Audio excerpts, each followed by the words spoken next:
bakit kayo nag-break ng ex mo? Nag-message ka pa ba sa ex mo after niyo mag-break?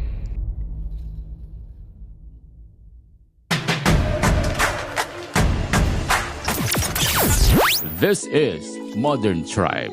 Modern families, timeless principles. Posible nga bang na magkabalikan pa kayo or at least maging friends pa kayo ng ex mo? No, you had your relationship, same thing with me. But there are many things that we have to discuss, no? Especially yung bakit, yung process of recovery, no? And yeah, Anxiety. that's the good question to ask. Tanungin kita muna. Bakit yun nag-break ng ex mo? Ay, alin sa kanila? Yeah.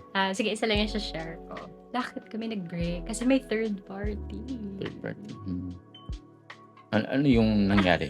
Ay nako, napaka-complicated. Kasi, ano to, college to.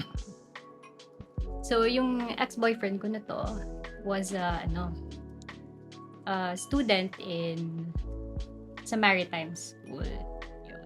Tapos ako, syempre, sa ibang university. Diba? Also, hindi siya from Bacolod. Ako sa Bacolod kasi tayo, di ba, nag-college. Same school tayo, just in case our viewers or listeners don't know.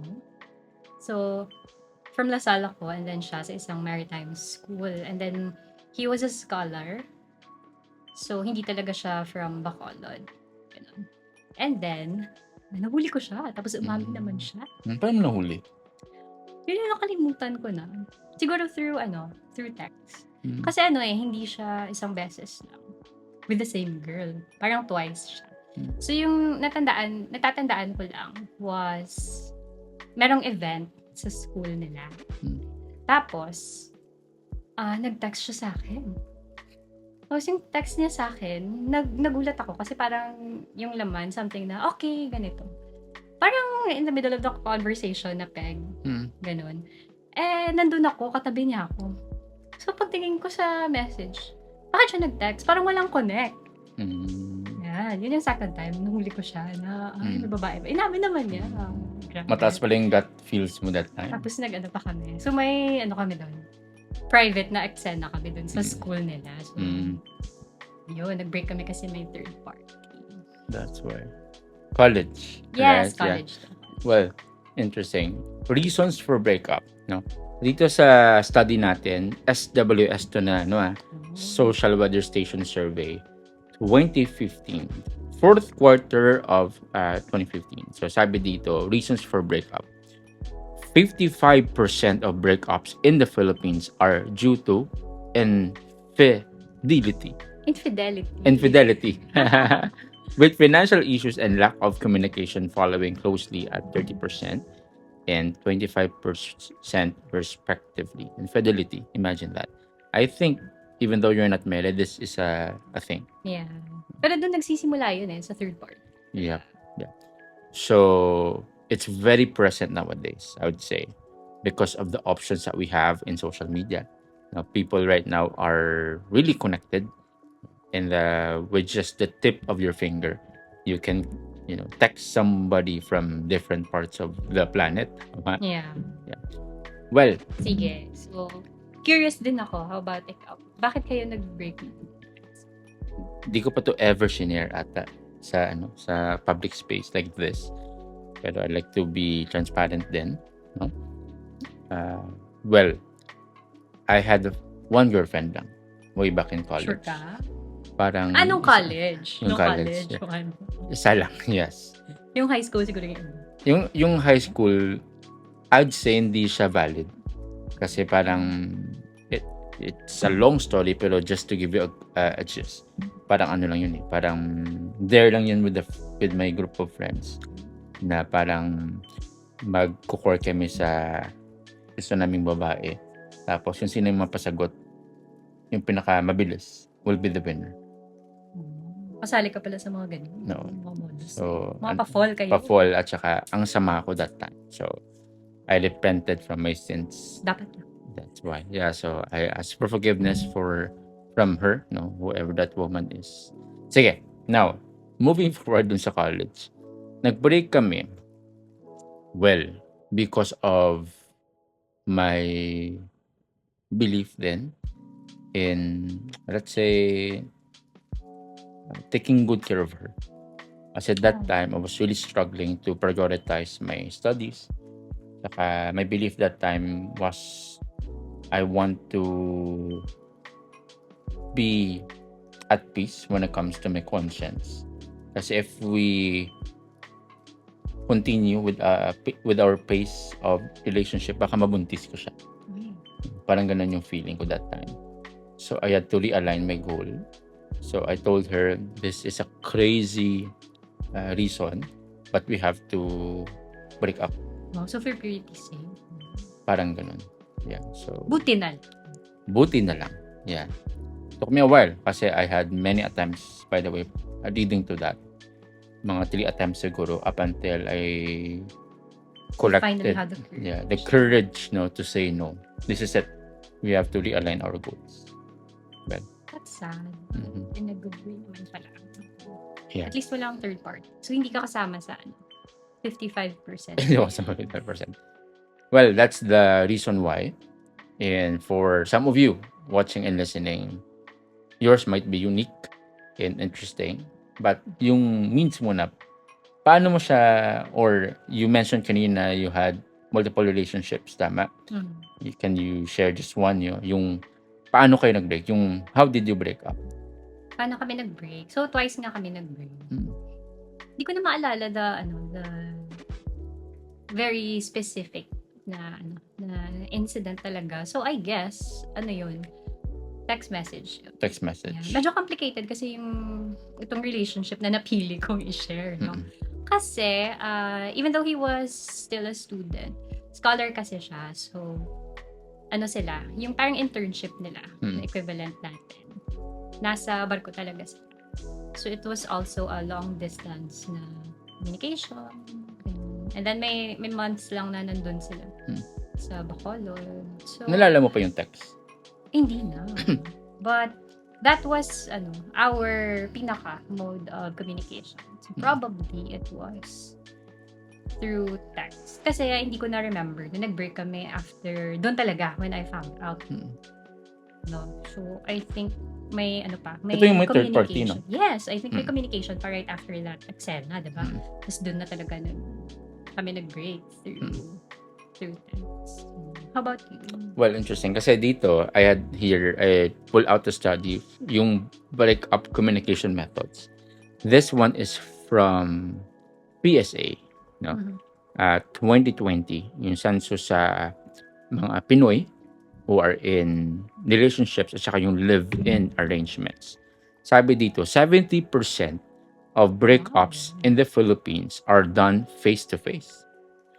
Okay, that's good. While 20% are through text messages and 10% through social media. Well, I'm shocked because I thought the trend is text or social media. I think nung pandemic, text talaga. Right, yeah. Well, as for me, anong nangyari that time, face-to-face din. I had to meet with her face-to-face so that I can say directly. Tapos para may conversation din. Then para may closure after. Klaro. So there's some form of, and I would say parang respect din on her end. Bakit ako nag-decide ipag-break? At the same time to listen to her sentiments then. Yeah, I think the difference lang between the breakups that we shared is that yung sa'yo kasi may intention, with the intent na makipag-break talaga. Kaya yun, you had to, di ba sabi mo nga, you had to gather the courage, diba? Hanggang masabi mo face to face because with respect. Yung sa na-share ko naman na case, syempre hindi yun inaasahan na mahuli ko na may third party. Ganun. So, syempre may sama ng loob, ganun. Ayoko makipagkita. Tsaka hindi din naman kami pwedeng magkita kasi parang Sunday lang sila yata allowed nun lumabas. And then, parang mga 2 hours lang. Ganun. So, through text lang. Through text lang. Yeah. Okay. And maybe I can assume na the numbers are low when it comes to face-to-face na break-up communication means. Because right now, you have plenty of options eh. Yung way right now to have relationships, napaka-easy. Compare 5, 10, 20 years because of course, we have dating apps. Yeah. So, different world we're living right now. Right? And maybe we need mas latest na Right. census. Diba? Well, yeah. Not just 2020 pa kasi ito eh, pandemic. Yeah. Dito naman sa US naman na data. Digital breakups in the USA. 34% of the individuals aged 18 to 34 have ended via text messages. 34. That's a huge difference, stark difference compared to Philippines, which is 70%, no? 34%. While only 3% of those over 55 use texts for breakups. 3% lang, no? Interesting. So, in the US, it's a less of a thing to meet in person Yeah. and to end the relationship. Mhm. Interesting. Well, I would like to say when it comes to the means that we are having right now, kasi may mga LDR din kasi, Yes. especially dito sa Pinas, yung trend at saka yung leaning ng mga Pinoy, we are international kasi, Yes. diba? Parang ano tayo, parang UN. Kasi we have parang tawag dito, meron tayong access sa internet, yes, number 1. Also, yes, dating app. may dating apps tayo, number 2, at saka alam mo yung AFAM. Yes. Yeah. Ano yung meaning ng AFAM? I've heard so many things about that word, but I don't really use it. Yeah. So, yeah, most of our ano ba tawag dito? Marami na ngayon na mga, especially Pilipina, mga Right. Filipina I think yung, who are diba, in a AFAM, relationship yung with foreigners. yung FAM means foreigner, in some, yung M is Manila. Something like that. Right. I think nag-trending. Binigyan nila ng ibang name. Correct. Right. Anyway, let's not go further. Yep. But yeah, I get what you mean. I also have friends who are in a relationship with non-Filipinos, mga foreigners. Yeah, so I wonder if na-fall sila sa census na yan. Would you agree na yung generation ngayon are, easy to have relationships tapos easy din to end? Kasi you have plenty of options. It's very fast to say yes. And, okay. Nakikita ko nga sa sa isang noontime show. Meron silang show, diba? Naririnig ko yung mga breakup stories and kung paano nagkakilala yung mga couples. Ang bilis talaga. Yung iba, wala nang ligawang nagaganap. Yeah. Well, it's a thing. I remember when I was in high school, may courtship pa that time. Yeah. I think Up kahit until now. ngayon, Right, meron pa it's a rin thing. naman. Pero marami na rin wala eh. Parang, Alright. let's not waste time. Let's try if it's gonna work. If it's not, then let's go our separate ways.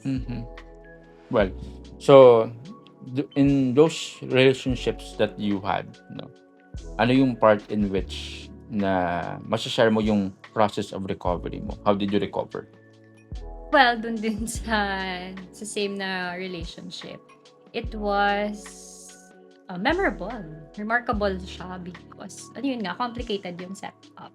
So, I was in college and then, yung mga times na struggling yung relationship namin, when I found out, yung yung third party was from his hometown, which is sa Luzon. And then, parang umuwi siya. Ganun, kasi tapos na yata yung school year. Ganun. Parang oh no. Diba? Napaisip ako, I don't think this is gonna work. So, and then, nag-break din kami nun na sumakay siya. I think mag-third year yata. So, sumakay na siya. Nag-break kami nun. Na-remember ko, I was counting the days. Kasi I was still like hoping. Parang ganun. Napagbalik niya. Parang pipiliin niya ako ganun. So, parang I counted the days and then meron akong isang friend nung college na sinabi sa akin huwag ka nang bakit ka nagka-count? Huwag ka nang maghintay. Parang ganun, move on ka na. So, yun, I think that was the hardest kasi umaasa ka pa rin. Pero hindi mo alam na ganun. So, iba na kasi ngayon, mas marami ng mga barko Right. na may wifi, gano'n. Mm. Way back, not all na mga barko may wifi, di ba? So, I think pag nasa middle siya ng dagat, parang, tapos ako napapraning ako. Mm. So, it took me time to recover. But, what I remember was, I stayed active Right. sa school. Para busy ka, gano'n, makalimutan mo yung mga heartache. So, intentional ka dun sa pag-join ng mga activities at saka sa schooling mo? Yes, intentional ako sa mga activities. Also, I tried to divert my attention to mga crushes ko, gano'n. So, masarap kayang magka-crush pag nasa school, diba? Right. So, parang hindi ko na-realize na I stopped counting the days na pala. And then, na-divert na nga yung attention ko sa mga school activities. At sa mga people, marami kang makikilala if hindi ka nagsasulk at saka nag-focus lang dun sa True. heartbreak. Interesting. Ano yung data mo dyan? Right. Dito, interesting yung data natin kasi it says here, sa recovery, after breakup. Social media surveillance. After a breakup, 50% of people admit to checking their ex-partner's social media profiles, leading to prolonged emotional distress. Ikaw? Nag-check ka ba ng That time nung ex mo, meron ng Facebook, Instagram? Yes, meron na. But, yun? Mostly, status lang yung pinopost niyo. Ganun. Hindi pa kasi nauuso masyado yung pictures. Ganun. I think the number should be more than 50%. Kasi it's you get curious, di ba? Yeah. Sa life ng ex mo. If kamusta siya, stressed din ba siya katulad mo? Oo. Or, yeah. Gusto natin malaman if they're also hurting. Correct, Naka-move on na ba sila? May bago na sila, yeah. Yung sa akin kasi, I wanted to check, kailang na-block ako. That's sad. Yeah. Hindi ka ba gumamit ng dummy account? That time, hindi ako ganun kumbaga, nag-extra effort. No? Meron din namang, alam mo yung iba, nakiki-Facebook sila sa friends nila. Oy. Tapos tinitingnan nila kasi na-block sila doon. Oo, yeah. So, hindi mo ginawa yun? Hindi ko ginawa yun. And good thing na hindi ko ginawa kasi a part of me siguro hindi ako nag-effort kasi I wanted to heal. Mas makaka-heal ako kapag focus ako sa sa mga ginagawa ko. You knew your priority. Yes. I remember one time, I was in parang meron kasi kaming parang solo government cubicle. Tapos that time, ito months after we broke up. So, yung priority ko is study, friends, and maybe a community in the church. So that time, I was reading a book. Tapos yung book na yun, something about recovery or maybe self-help. So that time, I was reading a book in the cubicle afternoon. Then a friend of mine came.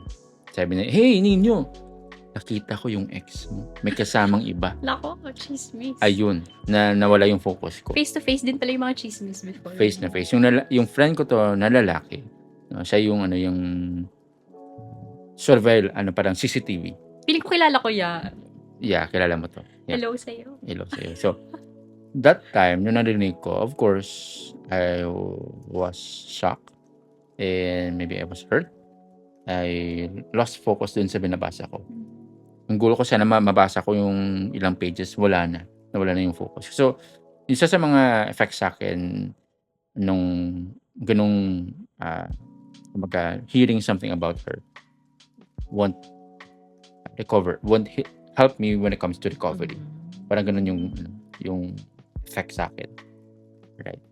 And dito pa, speaking of post-breakup behavior, alam mo ba, this is from PSA 2020.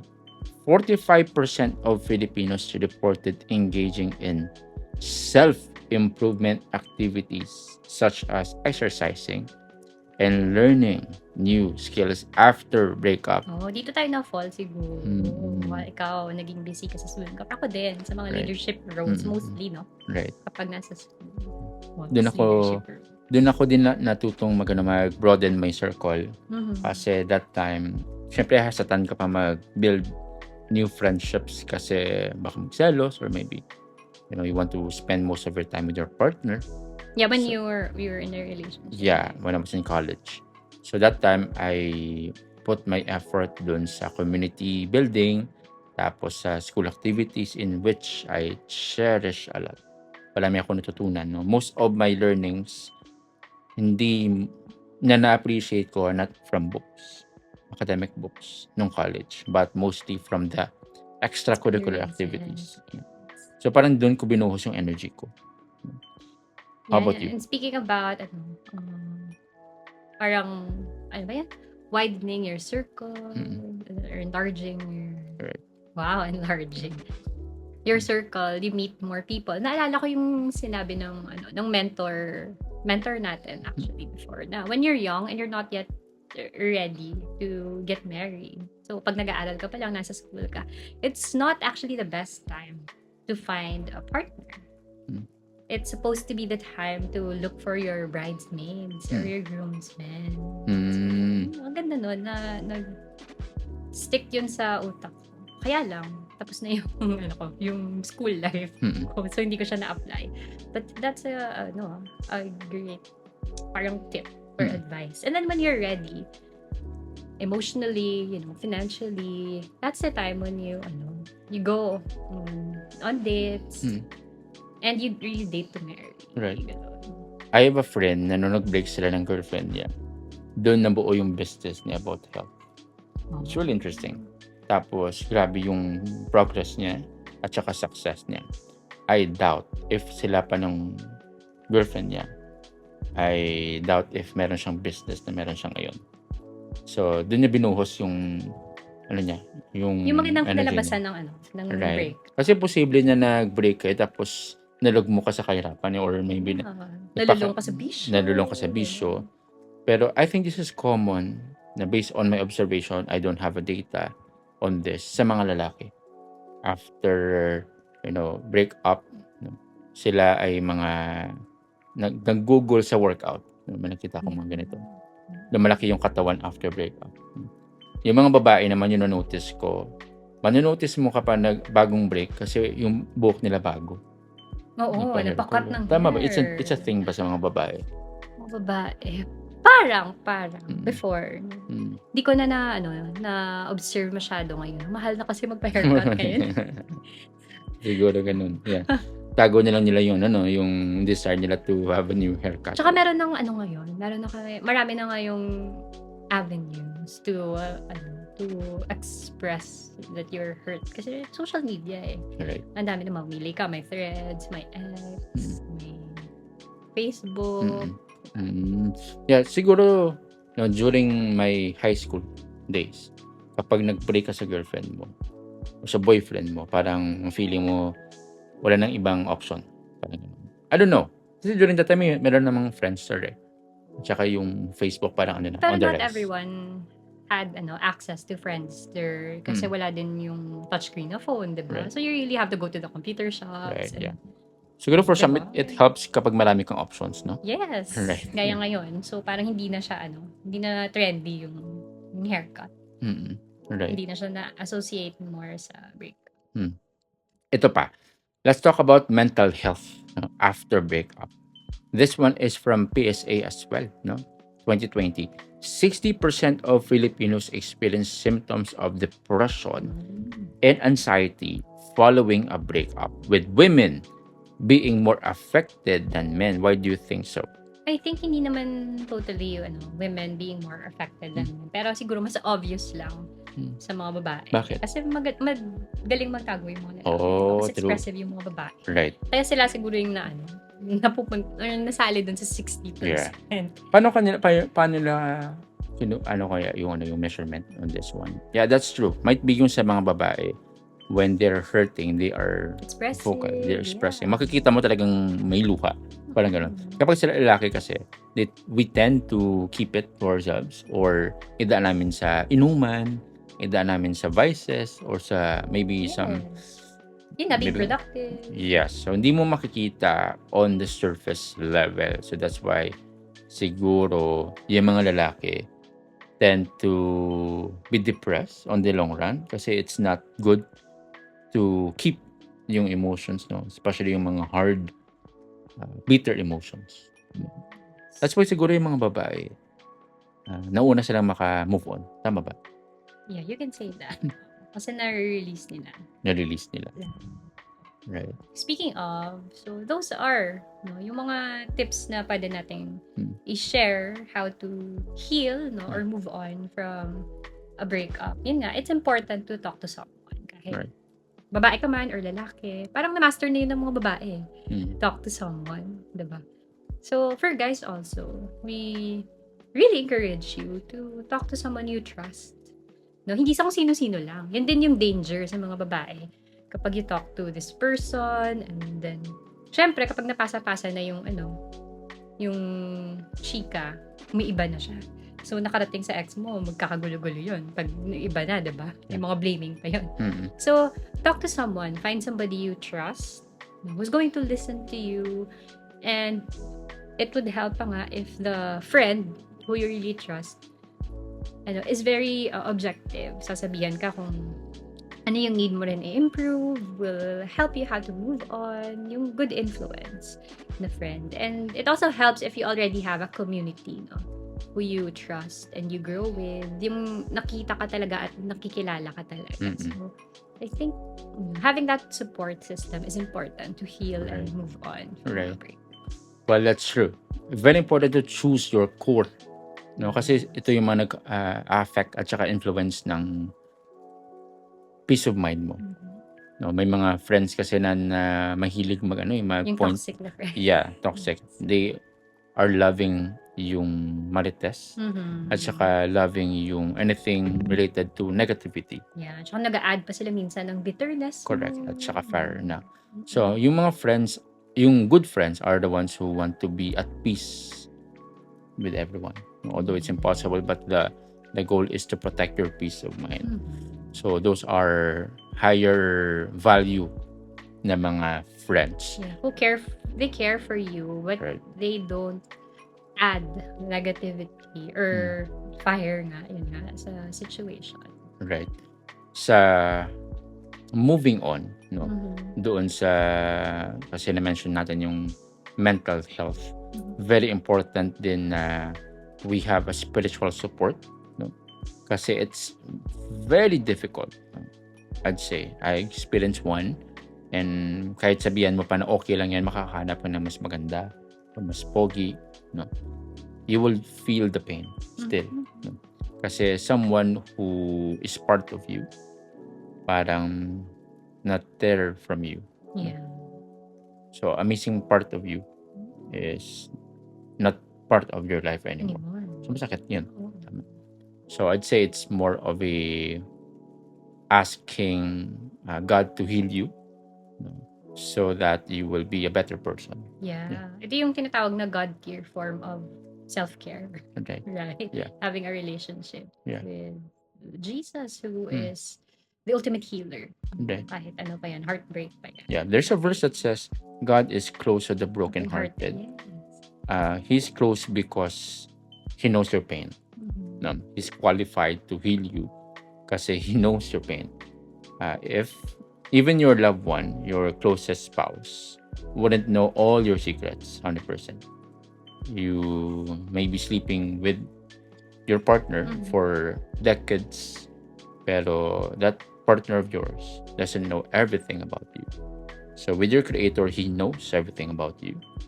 You are not condemned, but in fact, no, if you open it to Him, He will carry the load for you. No? Amen. Interesting. Now, yung question natin, which is our topic, posible nga bang maging friends pa kayo ng ex mo? Ikaw, let's say, of all your exes, no? Let's hindi tayo nagkatuluyan. Let's say lang. No?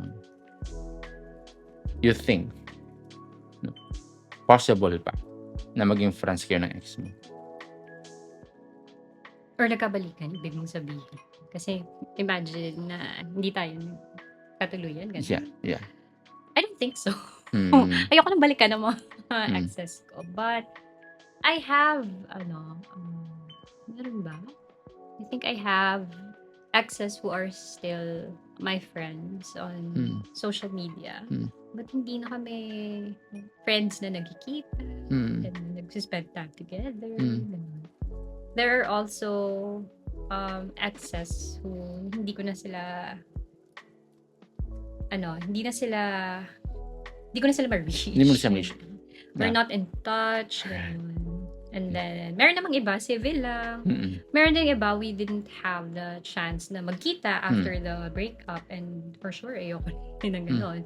But, yeah, But let's say I no, think let's say- it's possible, Possible. na maging friends kayo ng ex mo if, let's say, for example, you belong to a common na community. Ganun. And you were friends even before you got into a relationship. And then let's say peaceful naman yung breakup nyo. So, yeah, I think it's possible. Just Okay. not in my case. Right. You know someone na friends pa rin sila, good terms pa rin sila even though they were in relationship before. Yes. Ganun I ka. know the How does it look like? friend na, nagchat-chat pa rin sila sa social media. They can joke around. Kasi, yun nga, peaceful yung breakup. That's why, yeah. Very important kasi yun. No? Na-preserve yung friendship. Yes, na-preserve yung friendship. Kasi most of the time, yung breakup is messy. Yeah. Nag-break up nga kasi, di ba? Hindi maganda. May something na hindi maganda. Something hindi maganda. So, yung friendship, most of the time, hindi nasasalba. That's why, I'd say it's kind of challenging to be with, a friend with your ex. Kasi at some point, parang na-hurt ka din eh. No? In fact, dito, sa survey natin, from Abalos, JB 2017, Divorce and Separation in the Philippines, Trends and Correlates. So sabi dito, 25% of Filipino couples get back together after breaking up, often citing unresolved feelings and mutual friends or family influence as reason. So may intervention. Yeah, so nag-intervene yung mga good friends at saka yung family members. 25%, no? One in every 4 couples in the Philippines tried to save their relationship. And this one is about married ones. I see. That's good. So we don't have to push for the divorce loan. Yeah. Well, I'd say in my case, posible nga ba maging friends kami ng ex ko given we're married, no? It's very hard. You want to move on. You want to protect The marriage. May peace of mind. At saka peace of mind niya din. Yung mga ex. Yeah. Kasi, of course, merong na sila, pamilya. Although, I believe we are grown people na. Pero, there are unresolved conflicts. And you want to move for the better. Yeah. Yeah. Just, respect to your current part. Yeah.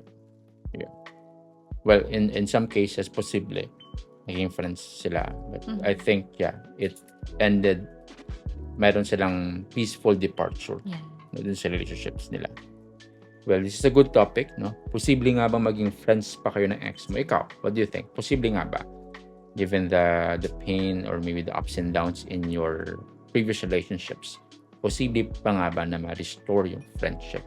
Well, if you have thoughts, let us know. Sa Modern Tribe, we are active on our Facebook page. Also, we are airing this in our one of the radio stations, no?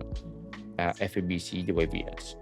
And for our listeners, if you have questions or if there's a way for us to help you in some way, let us know. We'd be happy to help you every step of the way. Now, this is Modern Tribe, helping modern families embrace timeless values.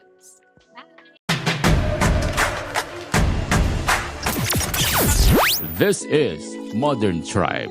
Modern families, timeless principles.